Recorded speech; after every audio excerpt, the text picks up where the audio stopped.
Hello and welcome to the Crystal Podcast on iCode Media. Today I had a great conversation with Dr. Prado Cabrero and Dr. John Nolan about Supplement Certified.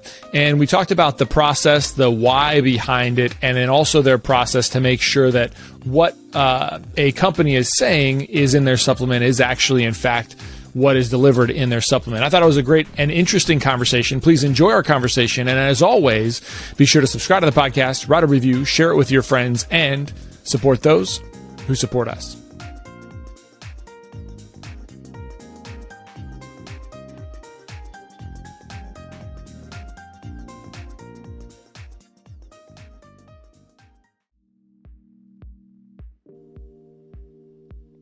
Young and emerging presbyopes can be tricky. These patients want and need additional help at near, but they can be resistant to solutions that create even mild distance blur. The MyDay multifocal lens has been great for our presbyopic patients. It allows those patients to transition into a multifocal more easily. We've had this lens now for long enough that we've been able to see how simple transitions can be from an adaptation standpoint from lower ad designs to higher ad designs. The MyDay multifocal material is CooperVision's softest one-day hydrogel lens and features Aquaform technology combining the unique balance of high oxygen permeability with natural wettability in one material. The result is a highly breathable lens that keeps our patients' eyes looking clear, white, and healthy. So if you haven't started utilizing MyDay multifocal in your practice, I'd encourage you to reach out to your CooperVision representative to get started.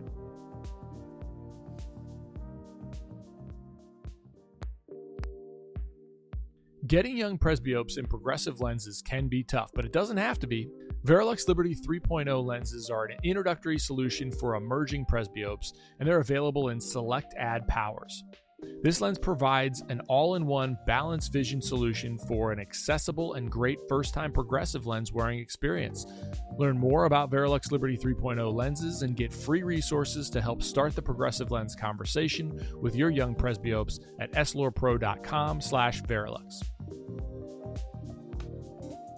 You know, John, I've got some questions on my mind that sort of delve in deeper to try to play devil's advocate. But before I get there, I want you to, first, Alfonso, if you can kind of introduce yourself to the audience. John has been on the podcast a number of times now. I think it's probably 4 times, John. Probably, yeah. And this would be number 5. And he's such a great discussion that I continue to have him on. But Alfonso, kind of give us your background, and where you're from, kind of your history, and then how you fit into this idea of Supplement Certified. Well, I'm a biochemist, and I'm from Spain, and I have been working with carotenoids for most of my career. But I also have been working with in molecular biology, cancer, and many other things in a number of countries. And I joined John a few years ago. How many? Since 2014, I think. Yeah, you had a lot more hair then and less grey before you met me. Yeah. 2021. What year was it? 20? Oh, it's a long time ago. Yeah, a long time ago. Yeah, so he works in carotenoids. I work in carotenoids, so this is why we are. And so tell me about how the dynamic of the two of you, how does that working relationship work? Are you in the same lab? Are you in separate labs and you collaborate? Give me an idea of that. Yeah, so we're absolutely in the same laboratory. When Alfonso came to work with the Nutrition Research Centre Ireland many years ago, we'd advertised for a senior scientist. We had a very good skill set in carotenoid analysis. Starting from my own PhD, which I was looking at only the other day, I actually presented my conclusion of my dissertation from 2003, which I'm very pleased about actually what I said then based on where we are now. But our works back then, we use systems to work with carotenoids. So we can measure carotenoids in food, we can measure it in blood, we can measure it if it exists pretty much in anything. But around that time, we had been doing a lot of this new work with mesozeaxanthin. mesozeaxanthin. So we were perfecting the essentially you have to separate the various carotenoids if you want to work with them and quantify them. With like spectral microscopy, is that the kind of preferred way in the lab, or how are you doing that? It's high performance liquid chromatography, and I think we should explain what that is. I think you should. I think that's good, because I think, from us as a clinic, it's hard for us to understand clinically, what you're doing to get the information. I think that's important, Chris, because I know when I speak to your colleagues, the doctors, maybe in 30 seconds I'll put up what we call a chromatogram, and we'll explain what that is. And I'm really excited about this squiggly graph, and I can see no one's really that excited about it. So how we get there, I think, is important. But to answer your question, Alfonso joined our facility as a senior scientist to really perfect our methodology and enhance our methodology and support projects that require that methodology, our human trials and so on. So let's talk about what HPLC is. How does it work?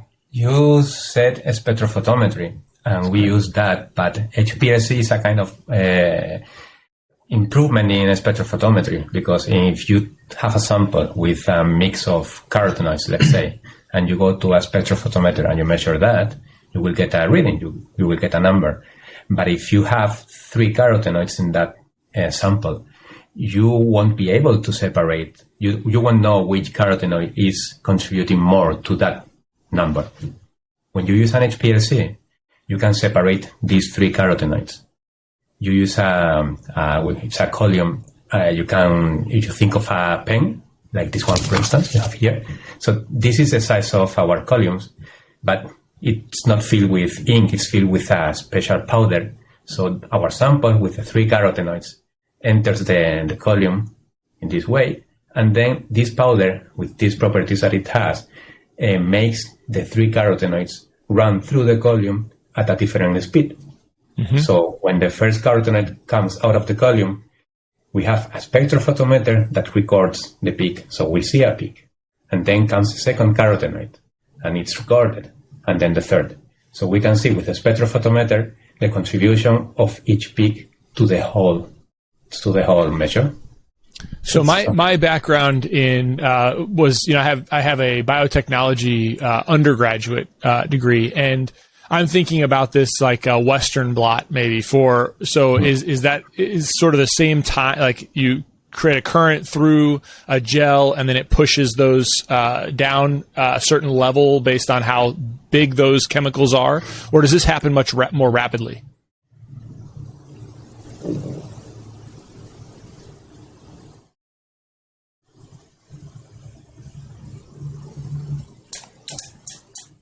Did that freeze? Okay. Let me ask that again. And I'm going to shut my video off. You guys won't see me, but I'll still be on. Because sometimes if we get this, it will be better. Okay, so you guys won't be able to see me, but I'll still be able to see you. Is this okay? Can you hear me better? Yeah. Can you hear me? I hear you, yeah. Okay. So that's okay. My video is still on, so we're still good. It's just going to record here, but you guys won't be able to see me while I record. Okay. John, can you hear me? Yeah, we can hear you, Chris. Yeah. Okay. So it will look weird, but this will help prevent any delays. Okay. Okay.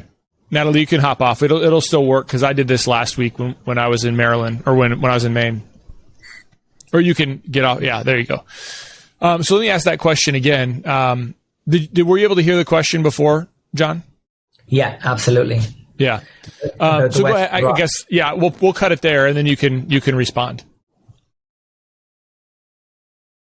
So yeah, it's very similar to a Western blot. It's a type of chromatography essentially, and this is a fancy type of chromatography. We call it high performance, or they used to call it high performance, high pressure liquid chromatography, and essentially it is that. And as you say, you have this moving phase. We call this the mobile phase.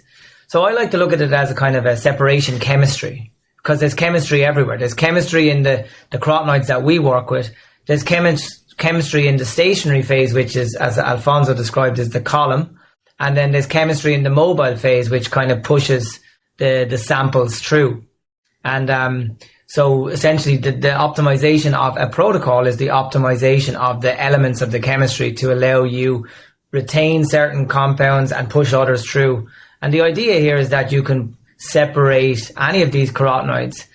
We call this a resolving. We have to resolve the carotenoids. And once you resolve them, once they're separated, essentially you can detect their concentration, you can detect their peak. This is achieved by drawing essentially a line underneath.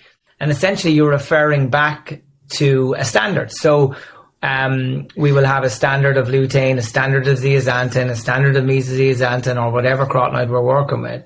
And we will change knowingly the concentration of that carotenoid standard. And as you increase it, you get an increased response. And we end up with what we call a standard curve, which you'll be familiar with. So if you have a lot of lutein, you're going to get a high area, you're going to get a high number. But as part of our system and our method validations, we will have all our standard curves within the absolute expected levels. And we might talk about our ISO protocols, how hard we have to work to make sure and ensure the validity of what we do is totally optimum. Well, I think that kind of brings me to my first question about Supplement Certified is, first, obviously, how can a consumer know that a supplement that hasn't been FDA approved from a United States standpoint, that hasn't been FDA approved, kind of does what it says it can do, so or has what it says it can have inside of it? So I guess that's probably the better question. So this is a problem, true? Yeah. This is a problem, because the honest answer to that, Chris, and maybe Alfonso wants to come in as well after I answer, but the honest answer is the consumer or the doctor, both parties in this equation up to now has no idea. Because if you look at current regulatory around this, if you and I, Chris, wanted to create a supplement today, and essentially we would have to source the raw material from the carotenoid providers, and there's many of those across the world. We would source them. They would sell it to us. We would try and encapsulate it. There's different ways you can do that. You can put it in a tablet. You can put it in an open capsule. You can put it in a soft gel. There's different ways you can do that. And we should talk about that later as well. And then you put it in a tub and you put a sticker on it and you sell it. And this is the whole issue. As you know, I really support the use of targeted, safe, effective carotenoid interventions. And knowing and accepting several decades of research that there is an absolute opportunity for eye care and optometry and ophthalmology to do this. There was an assumption made by me as a researcher that everything, once it gets into the commercial world, would be perfect. It would all, and I made this mistake at the beginning, even when we're sourcing our material, our supplements for our trials. When you get sent a supplement that says it has, let's say, 10 milligrams of lutein, you expect it to be there. And the point is, there is no real check beyond what the NUCO, the company, would have to tell the authorities that they have done, that they've sourced the material, that there's a assertive analysis which you get from the original provider.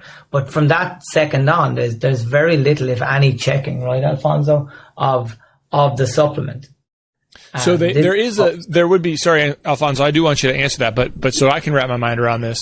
Yeah. There would be a prohibition from me just sticking sugar in a capsule and coloring it some color and getting, I would at least have to show some authority that I have sourced that material from somebody else. Yeah. But beyond that, correct, whether or not that gets into the capsule in the right dosages, or it is effective and is deliverable through that capsule or whatever other mechanism, there is no check on that.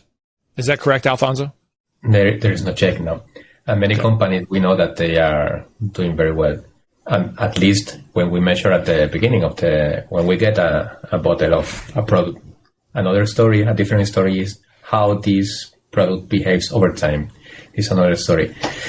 But we have seen products that we tried to analyze them and they were orange. And for some reason, we couldn't get any carotenoids from them. So when we extract the capsules, sometimes when we extract a powder, the powder goes to the bottom of the tube when we centrifuge, and it keeps orange or yellow. It's like, how can we cannot get the color, the carotenoids from the product? So there is no carotenoids. And finally, we measure in the spectrophotometer and we see that this color is not carotenoid color. So there's nothing, and the color is not carotenoids. This is an extreme case. Yeah, we have seen it though. This is... Yeah, so what we're saying is, like, you shouldn't, like, legally, regulatory says you should put in what you're supposed to put in, and there's rules depending on the territory of how you should behave in that regard. And another level of this is that there is regulations in each country that says you have to have 80% of what you say in the label claim for those carotenoids in your product. 80%, from 80% to 120%. Canada, for example, that's the Canadian, 80, 120. So this regulation seems to come, and maybe I'm wrong, from the idea that it's difficult to add to a food something to a certain level. It's just difficult. So they allow for variation. So to me, I think that the starting point should be 100%. Like the FDA, right? The FDA in the US. Amazon is asking for this now. So this should be the starting point, because we know that companies can achieve 100% or more than 100%, 110, 120%. This is achievable. So this is the first step that should be done. But the other step is that some companies, they don't even reach that point. So this is what you've kind of been doing to test. Like, John, when you and I have had these conversations a couple of years ago about how do you know what the best supplement to use in a study, because you don't want to do a study where you're using ineffective supplement and then you're questioning whether or not the supplement was ineffective or the carotenoid was ineffective.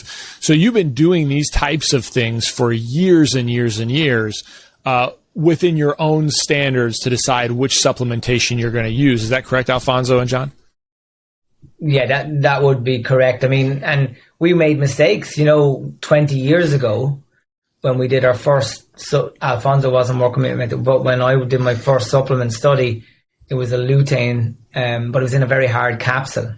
and it's published. It's the Compass trial. And the response was terrible, like really bad, to the point I'm scratching my head going, we can't really change the needle even in the primary transporter in the blood. It was poor. And it wasn't that the company at that stage were not putting the carotenoid, I believe, in, but it wasn't able to come out. So this is a different, bioavailability, bioaccessibility. This is a whole other conversation to have. But I'm telling you this because it's interesting for me, because back then I would never have thought that getting this product wouldn't have delivered the target micronutrients, that the carotenoids that we wanted to use. It was never a challenge for me. So I made a wrong assumption that everything meets its label claim. That's the point I'm making. And then following on from that, the one of the first kind of real eye openers to this for me was that we were sent a triple carotenoid powder many years ago when the whole meso interventions kind of became available, and we started our trial. And these trials are very expensive to run and take a long time. You have to go to IRB, you have to design your protocol. And honestly, back then, as part of the trial, we never measured the supplement carotenoid content. We just assumed it was right.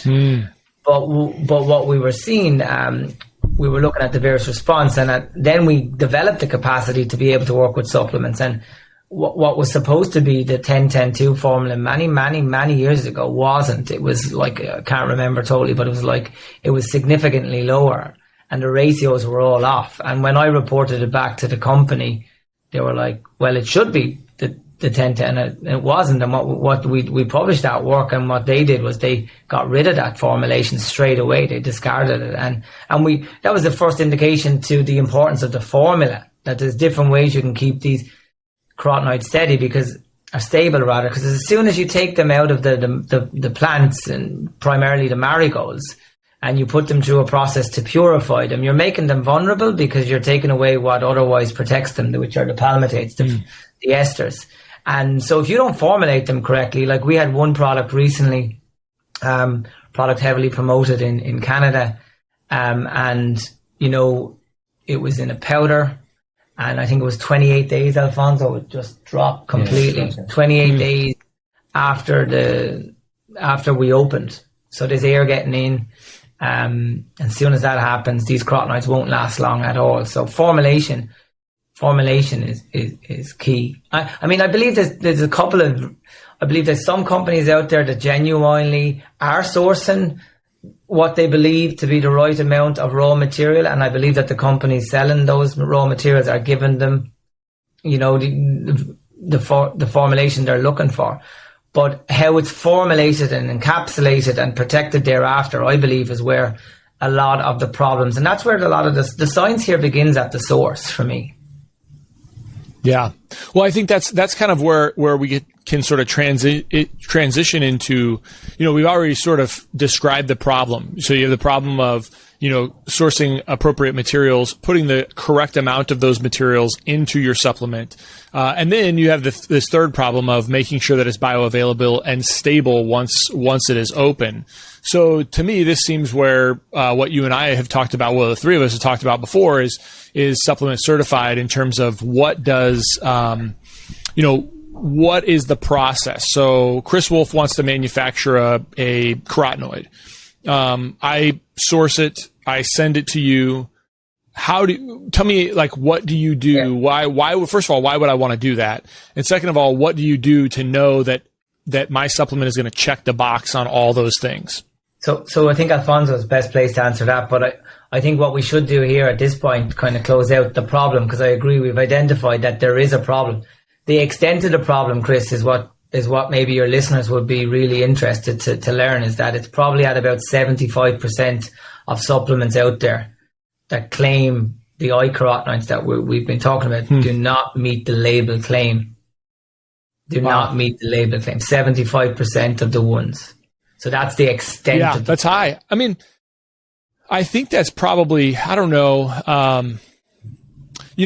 if that's the case, I think from a patient conversation standpoint, information like that. So if you can, obviously I know that you're kind of de-identifying to the public where you're not going to bash people who submit their information to you, but you're going to find that. And so for us to be able to understand that, if a patient's saying, look, I can find these carotenoids in this dosage and I think it's less expensive, blah, blah, blah, blah, blah. It's hard for me to say, okay, well, it's not hard for me to say this. I know the supplement I've recommended for you is stable based on the studies I've seen. I can't be sure about this, but then having that other caveat of being well, when this is studied, 75% of supplements don't do what they say or don't have what they say they're going to have. I think that's pretty powerful. And so the more of those types of information that you can give, even if it's de-identified, will be really helpful for clinicians to be able to arm their patients with that information.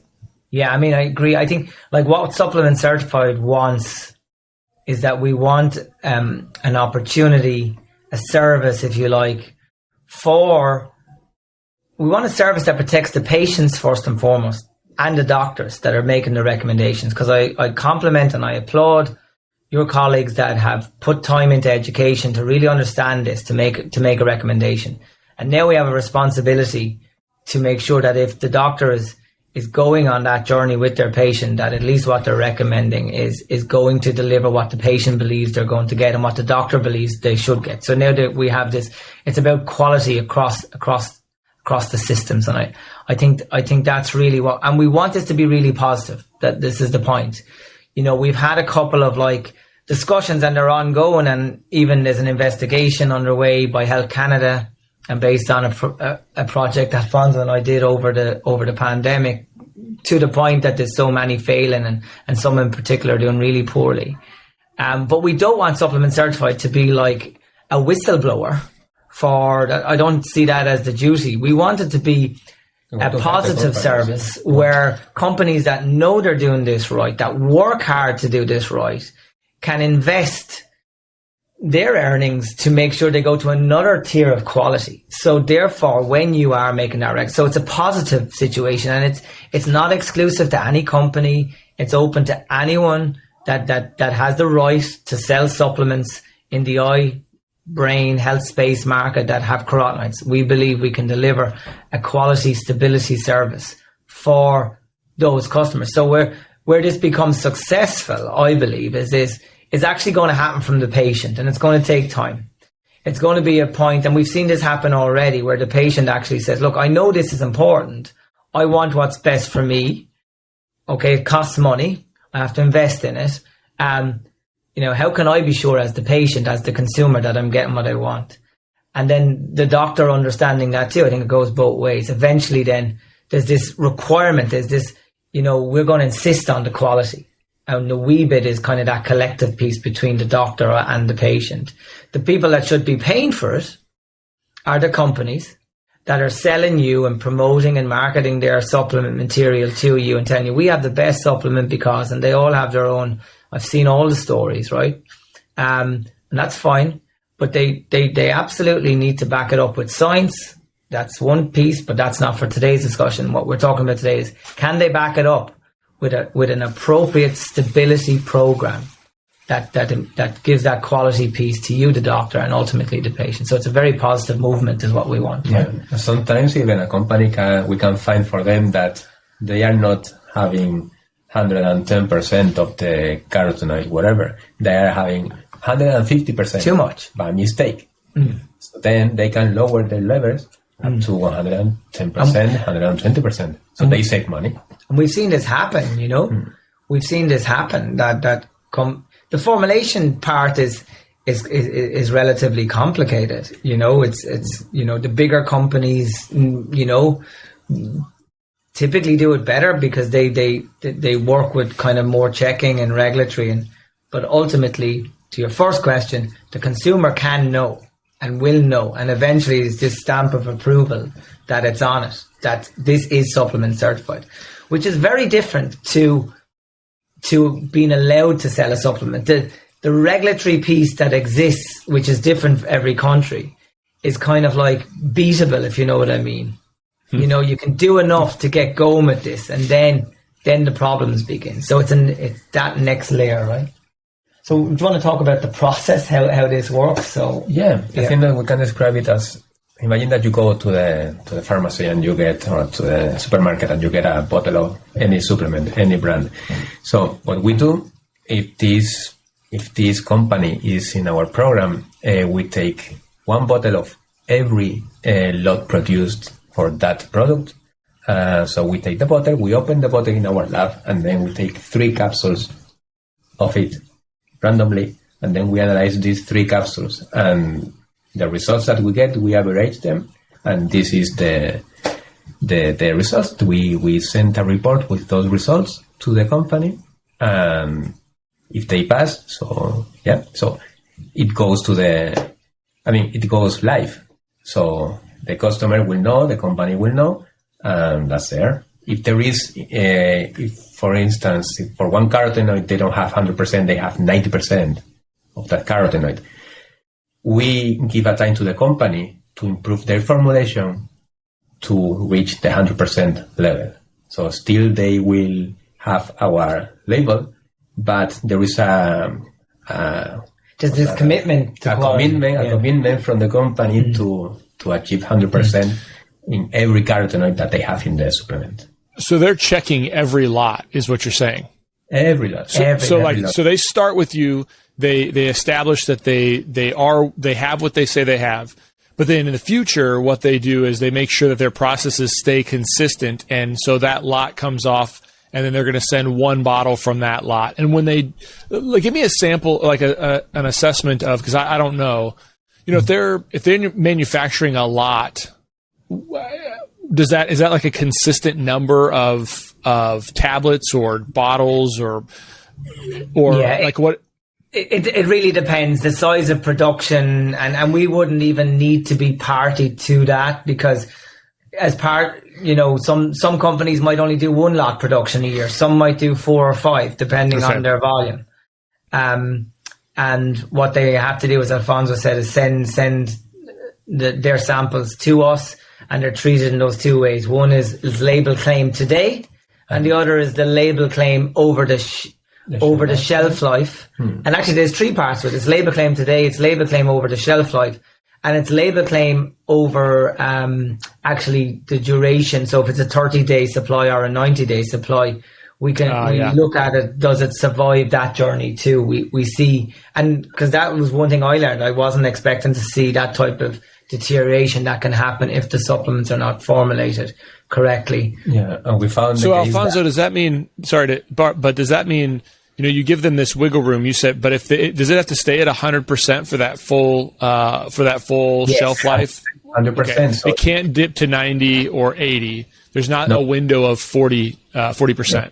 No, if that's the case, then we tell the company that they have to shorten the shelf life of that product. Yeah, and the devil's advocate on this would be, which is typically driven by the organizations that are making the most money from this, which are like the people selling the raw materials and so on. They'll hide behind, very old regulatory policies that allow you have lots of variation. Supplement Certified doesn't care about that's old. That's old. We actually care. We believe in this so much. We believe that the consumer, every time they take their capsule, get what the science says they need to get the results that we've seen that they get. So we know it can be done. That's the point. And it shouldn't be characterized as, just a food that has all this normal variation. It's pretty scientific how these are formulated, the process they go through, where they end up, and how it can be done. And the bottom line is, if we're ever going to take the stigma away from food supplements, where, let's be honest about it, Chris, maybe, I don't know what percentage of your colleagues actually recommend supplements. It's probably very small in the scheme of things. If the others are ever going to have the confidence and the belief that that there is quality opportunity out here for your patients, we have to get this quality bit right. So what I'm saying is, we really say that if you want to be a supplement certified product, you have to hit your label claim. You have to deliver what your consumers are paying for. I use the egg analogy always. If you go to the supermarket, Chris, and pay for 6 eggs, and you come home and there's 4 eggs in the carton, you're not going to be that happy. You're going to go back to the supermarket and say, where are my other 2 eggs? Why is this any different? Yeah. Well, it shouldn't be. And I think that answers a big part of the problem. It again arms you with as a clinician, the ability to say, okay, this is what I think is important in this supplement. These are the things. If you want, I think you can make it a lot easier than this, but if you wanted to get really heady with your patients, then you can even say, these are the important parts of the supplement based on the evidence that I've been able to read and watch clinically in terms of the benefits. So you got to look for that, number one. But number two, you can look for this label to say that it's going to be, it is certified to have what it says it will have, and it will maintain stability. I think those two things for patients, for that small group of patients that want to shop around, that, or whatever the percentage of that group of patients that want to shop around, at least arms them with something. So if they go to the supermarket and see, 30 different brands there, and they're comparing, and they find 5 of them that has what they're supposed to have, but none of them or only one of them have a seal of approval, at least that speaks to them. It arms them as the consumer, as you're saying, and as the patient to make the right decisions, or to make good decisions or better decisions. And they might be able to see then that this supplement that costs, let's say, $15 and this one that costs $10, there is a reason potentially why they do have a different cost, as opposed to just going to exactly what the lowest priced item might be. Like, we look at this, and let's put it absolutely on the table. Alfonso and I now, for the first time, have a significant conflict of interest in this type of discussion, because it's the first time we ever own anything. Normally, I'm speaking to you as an educator, maybe working as a consultant or whatever, and we manage our conflicts of interest that way, no problem. But in this context, because this has been so successful, and working with our university, this is a service still from the University of the Southeast Technological University within the Nutrition Research Centre, Ireland remit. And the point I'm making is, because this service has such a value, and working with our friends and colleagues at the university, they really want to kind of do what we call a spin out. So it's this technology has been spun out into a campus company, essentially. And whereby the university have an ownership, and Alfonso and I are involved in it too.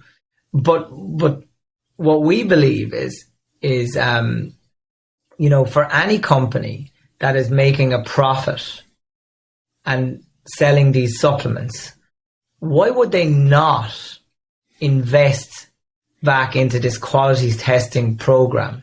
Why would they not do that?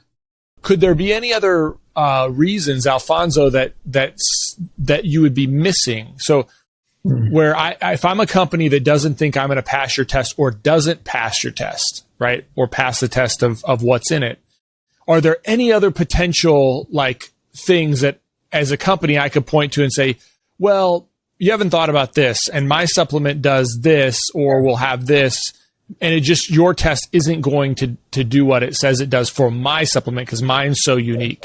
Have you thought about that? I'm sure you have. Yeah, of course. Because many times I have seen that I couldn't get the carotenoids that said the label claim said. So I'm always open to learn. So if they tell me, oh, you're not measuring right, so I will ask, okay, show me which is the method to measure, and I will use it. So it will be great to use a new method.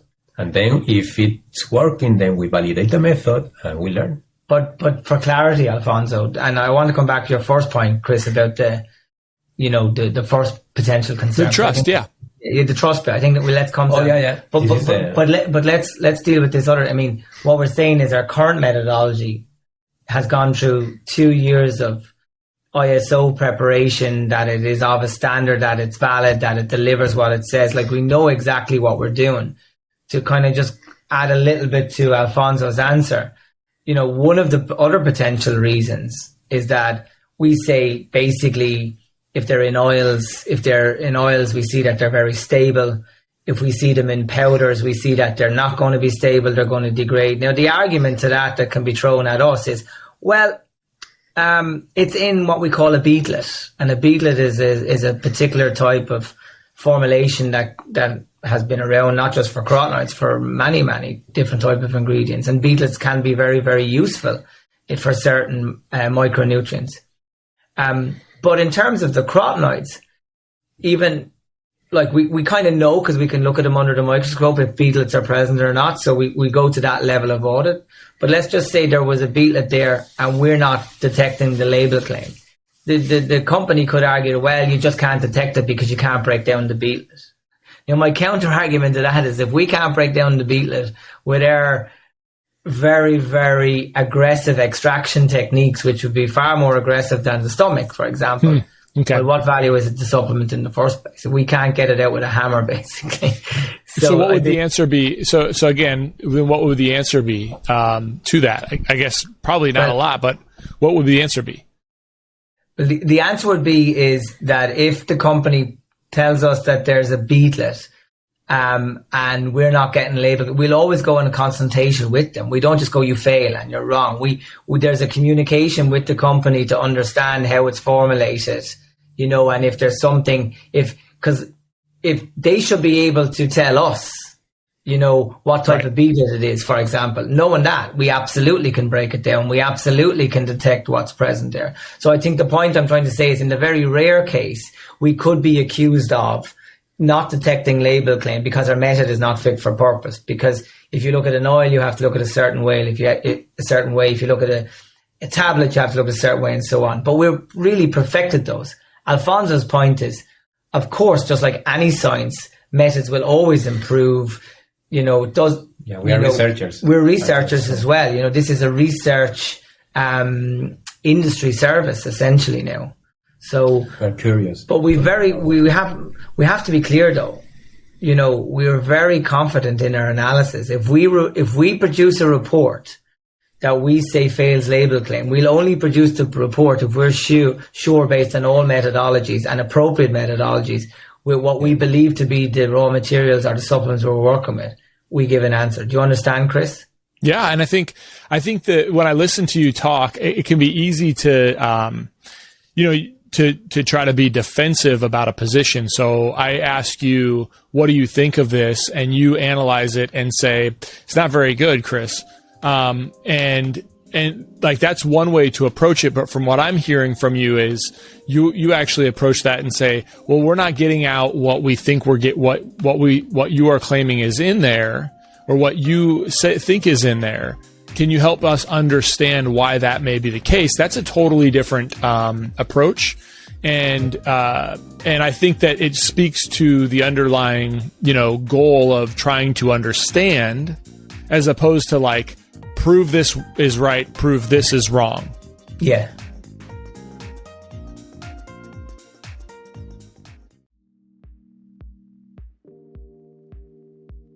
My patients with macular degeneration want clear and succinct recommendations from me related to products and solutions that can benefit their long-term ocular health and vision. To do this for my patients, I need to be confident that what I'm recommending will have a benefit to them. And that's why my supplement of choice is MacuHealth. MacuHealth is specifically formulated and clinically proven to rebuild and maximize macular pigment over a lifetime. This results in enhanced visual performance and aids in the treatment and prevention of age-related macular degeneration. I've discussed carotenoid absorption on this podcast with Dr. Nolans and Stringham, and MacuHealth uses a patented process called micromicelle technology. And this technology is clinically proven to increase carotenoid concentrations at the target tissue and deliver the highest level of bioavailability studied to date. MacuHealth has been great for my patients. We really feel like we have the ability to help those patients in all categories of macular degeneration. If you're not utilizing MacuHealth for your patients, check it out for yourself by contacting your MacuHealth representative.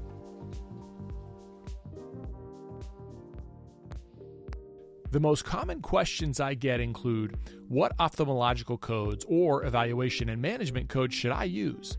What ICD-10 codes do I need to bill with this CPT code? What CPT codes can be billed together and what can't? And my favorite, how do I manage a patient who has diabetes who comes in for a quote-unquote routine eye exam? These questions really highlight the confusion and uncertainty that serves as a daunting hurdle for providers, makes it more challenging for them to care for their patients and provide those patients with the best opportunity for a lifetime of ocular health and clear vision. That's why we built iCode Education for this specific purpose. Our mission is to provide optometrists with resources to help you understand disease states, revenue cycles, and billing and coding so that you can put that on autopilot and truly care for your patients.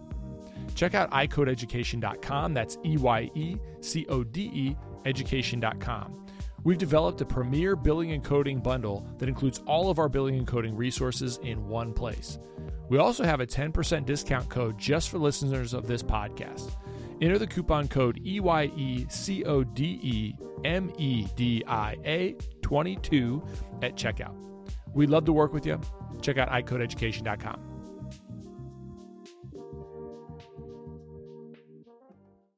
Yeah, no, this is there's various techniques and methodologies that, particularly the HPLC bit is standard. So by the time you get the sample to work with, you do the same type of analysis pretty much the whole time, right, Alfonso? Yeah.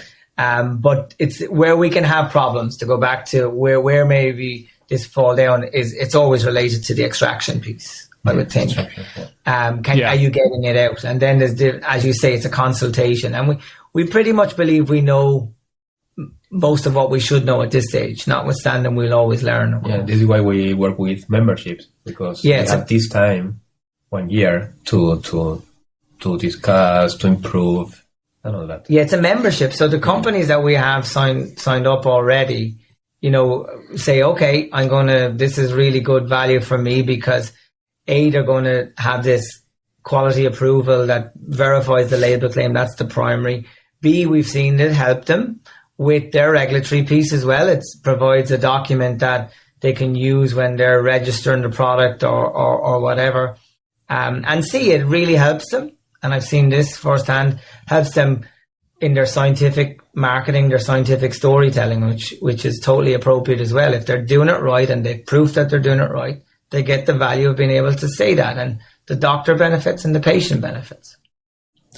Are there companies that you've worked with so far that you were surprised at? I know that you won't talk about companies that haven't satisfied things, but Are there companies where you were surprised at the results favorably or unfavorably? You don't have to mention the companies, but where you're like, wow, this was not what we expected.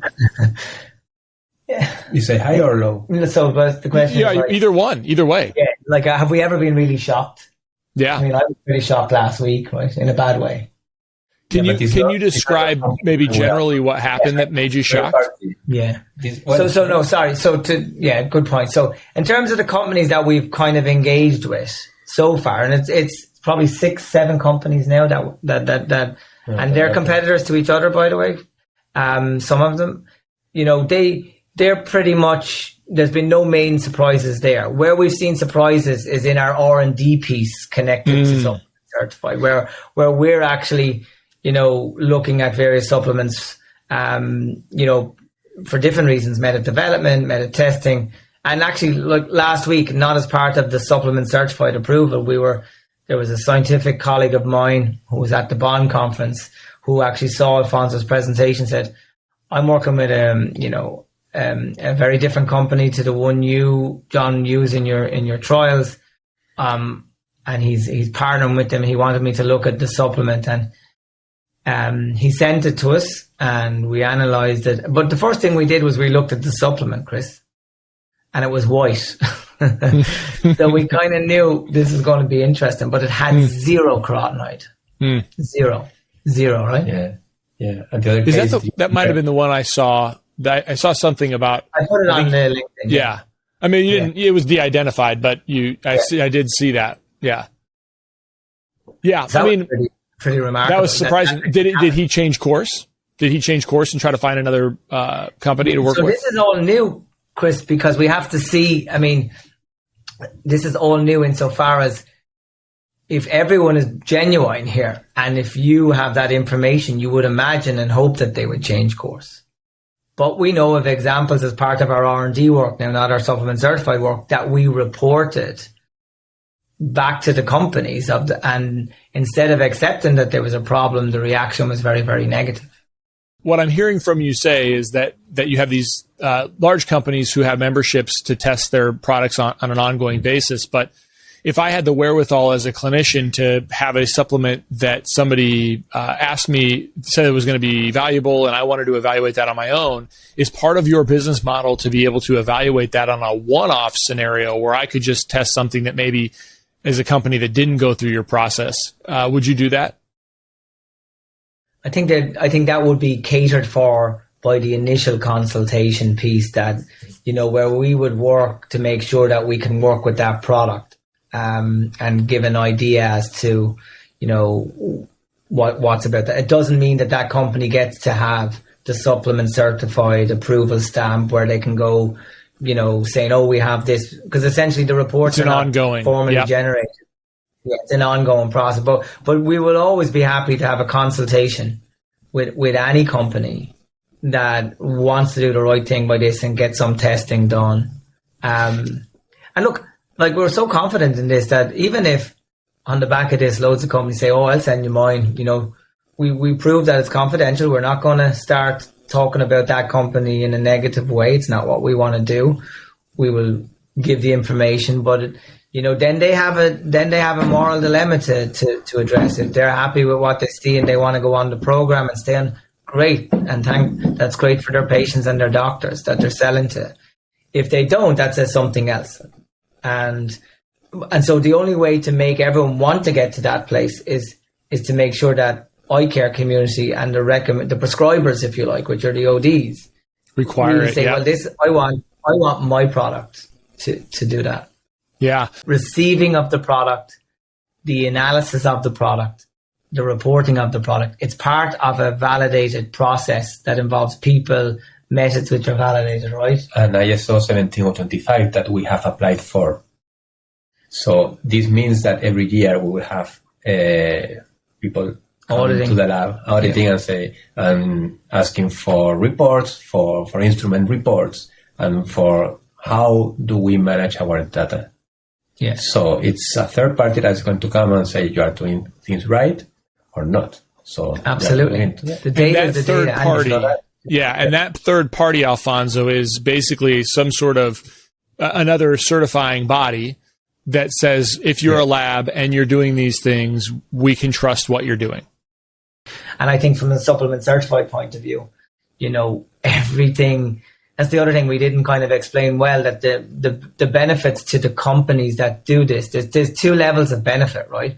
One is for the doctor and the consumer, that if they go to the supplement certified website, I think it's supplementcertified.ie, they'll get to view, and we want this to grow to all the competitors. We want all the people who are competing with each other to be in that family of quality membership. That's fine. But they'll get to see that they are certified. For the companies themselves, which really helps them with the regulatory piece, that every lot we do is their property, managed and housed on our website, protective, of course. It's not available to everyone to see the full reports, but they are there if there was ever a requirement to make those available legally or whatever. So it's all there. It's all archived. It's not just we give a number, go pass, fail. It's all traced back to the whole process, to everything that we do. So that's where there's been years in the development to get, and Alfonso deserves most of the credit for getting us there in terms of this whole total process, from how a supplement is received, handled, analyzed, stored, data analysis, data reported, and verification. And the membership here is about being a member connected to this type of quality analysis to protect the consumer and the doctor. And into the future, to answer your question, so as you'll know from my lectures, there's over 700 carotenoids, and we're not just interested in the eye carotenoids, we're interested in other carotenoids. And we're actually in the middle of getting ready to get another carotenoid called astaxanthin, a part of the ISO approved process. It'll take a little bit of time, but we'll get there. So we're definitely going to scale to other carotenoids, but we also have ISO processes ready to be ordered for the omega-3 fatty acids, which is done on a totally different system. It's done on a gas chromatography. This is where we can look at the EPA, DHA values essentially, and other phospholipids as needed. So yeah. Excellent. So you mentioned where people can find you, so we'll make sure we keep that in the show notes. Alfonso and John, thanks so much for doing this again today. I really appreciate it. Any parting thoughts? Alfonso, we'll start with you. John's wordy. I'm wordy. So am I. Yes. What I want to say just to finish is that we are doing this for the customer. I think of my mother going to the shop for a supplement, and she should know what she's getting. So if she could just look at the bottle and see, in this case, our label, this could give her confidence of what she's getting is right. Yeah, and awesome. For me, it's definitely I think we have now a corporate responsibility to work not just with the potential companies and customers for supplement certified, but also with the regulatory bodies, to help them understand how they can do better, to make the quality piece a requirement of supplements, to take it to another level. I have a meeting with one of the government members in Ireland because they really want to improve. I've had some significant meetings. They want to improve what regulatory now requires, that there are these essential tests available for quality and stability of product over time. So I think that for me, that in addition to, we're going to grow the team, right? Alfonso and I are going to be way too busy, hopefully, to deal with the requirements that this has. So we see this as, something that can really scale here in the southeast of Ireland, connected to our university. We'll be supporting many technicians and administrators and everyone to run this, and we're excited about what that can do for the region as well. And we're happy, by the way, as well, for other organizations to do this. If and when that happens, we believe that'll probably be required, that it's not just supplement certified, that maybe there's other appropriate quality tests. So, and we would be very happy to do that in a collaborative way. While it's a business, it's an industry business, we're really interested in the service being utilized and the people benefit.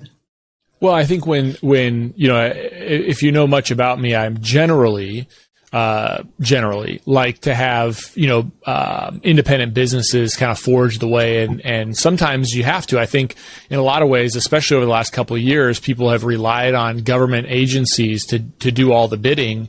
And when you see that those agencies may not be stepping up to the plate the way they ought to be. And certainly one of the things, as you alluded to, is just the regulation surrounding supplements right now is lacking. And so having other entities that may be private or private/public through a university to do the work that the existing governmental agencies won't do, I think is needed and is applaudable. So thank you guys for doing it. Thanks for coming on.